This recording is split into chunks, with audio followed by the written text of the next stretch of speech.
I'm going to walk you through our community development code, which is now hosted online by Municode. So to access the community development code, you can see on those little flyers back there on the back side, we have some short URLs for our website. So this one is www.code.washington.or.us/devcode. So once you get to this site, you would click this button here, search the community development code, and it'll take you to our Municode hosted CDC. So I just want to walk you through a few convenient features of this program.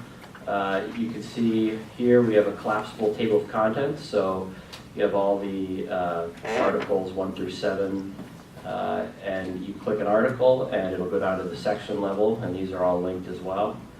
So it's an easy way to navigate through the code here on the sidebar.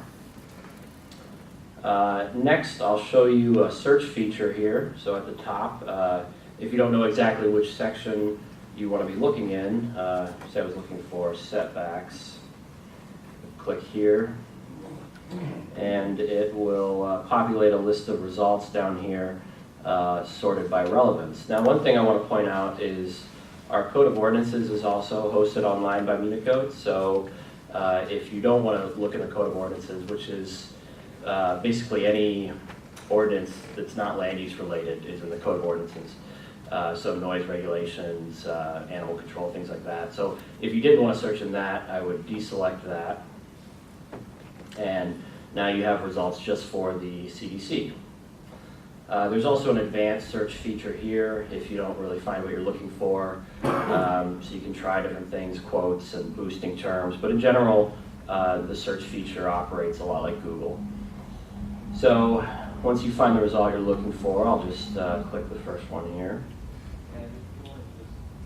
So it'll take you to that page.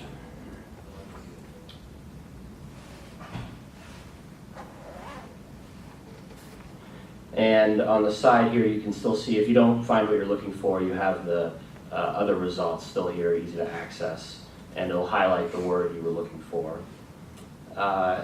Next is a really convenient feature. So at the side, on the right of every section title, let me go back.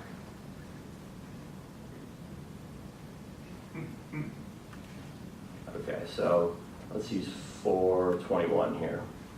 So you can see to the right of every section title, there's these blue buttons. And so the first one, you can share a link to that section. So here's your link, and you could email that, or if you visit a certain section often, you can bookmark just that particular section. The next button here is a print. And you can also print to PDF, so it would be an easy way to just get a PDF of the section you're looking for.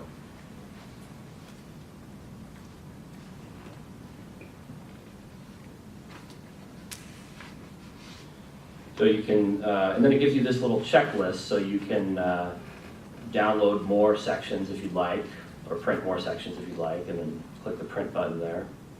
There's also a download button to download a Word document of the section, and that gives you the same sort of checklist at the side so that you can download multiple sections.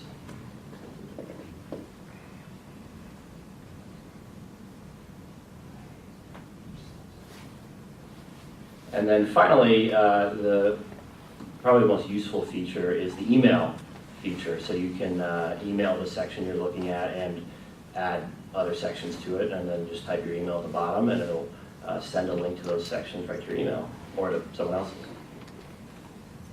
I also want to show you this Show Changes button here. If you click that, it'll give you a list of all the sections that were amended in the most recent CDC update.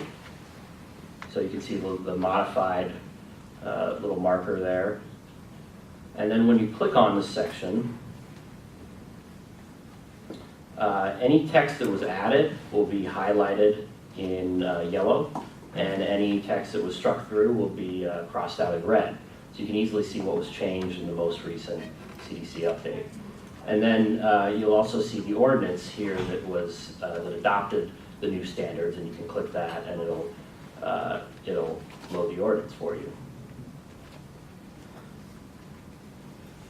Go back to the code here.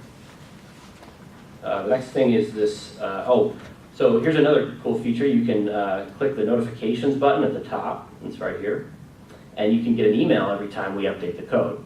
So you just type your email there. You can deselect the code of ordinances unless you want notifications about that as well. Typically, we only update the code twice a year, sometimes once. It almost always happens in November because that's the end of the ordinance season, but it also may happen mid-year, like August or something like that. Finally, there's this more drop-down menu, which kind of gives you similar features. You can see recent changes. And then a convenient, if you forget any of the things I'm telling you now, you can click the Show Walkthrough button, and it'll kind of give you some pointers to get you familiar with the code. And then finally, I just want to point out it's completely mobile compatible, so you can access it on your smartphone and get all the same features you're getting here, the collapsible table of contents, really easy to navigate in the field or on the go. So it's a very convenient new program we have. And if there's any questions.